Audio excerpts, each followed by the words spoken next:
આજે તો દુકાનની બહાર આવીને જોયું તો વરસાદી માહોલ પણ જામી ગયો હતો. અંબાલાલ કાકો પણ આગાહી ઉપર આગાહી આલે જાય છે લે. રાધે રાધે મિત્રો, તો કેમ છો બધા? તો સ્વાગત છે તમારું અમારા સડસઠ બનાવવા મિની વ્લોગમાં. ખેતરેથી મોડા ઉઠીને આયા નામકા જોઈ તો સુરજ દાદા પણ નીકળી ગયા હતા અને દુકાન ખોલવાનું મોડું થઈ ગયું લે. દુકાન ખોલી નાખી પણ મારી ઓળખી આજ તો ટાઈટ બહુ પડતી હતી. દુકાનમાં હારી ટાઈટ વાળતી હું આવી ગયો પાછો બાર વિટામિન ડી લેવા અને શિખર હવાનો ચનો ફોન આવ્યો ડફાકા ઠોકેરો છે. मुझसे प्यार करती है या नहीं करती है?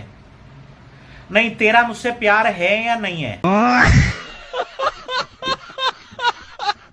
આ બે મકડા મેં વળી ટેબલ બેહવાના આલ્યા મને હવે બીકી છે કે માથે ના પડે બસ નકે વળી હવારના મમરો ભરાઈ જશે. દુકાનેથી પાછો આવી ગયો ઘરે આવીને જોઈ તો આવી ગયું તું પાણી. સારું કર્યું નળીનો કટકો જડી ગયો નકે દેખડે ઉપાડતો જેવો પોડો લાગો. માર બેન મેં 70 વખત કીધેલ આવો કામ મને નહીં ભળાવાનો. ચમકે એટલે હું શેલી બુટી બની ગયો. હવે આપણે આવા પાણી ભરતા કઈ સારા લાગે કઈ? પાણી તો પાછો ભરી રહ્યો. મેં કીધું લાયો થોડા ઘણી ભેંસની સેવા કરતા જાય. ભેંસું તો પાઈ રહ્યો. કાકાના ઘરેથી આવી ગયો ચાનો ઓર્ડર. ચાનું નામ પડે ને આપણે ના પીવા જાય એવું બને જ નહીં.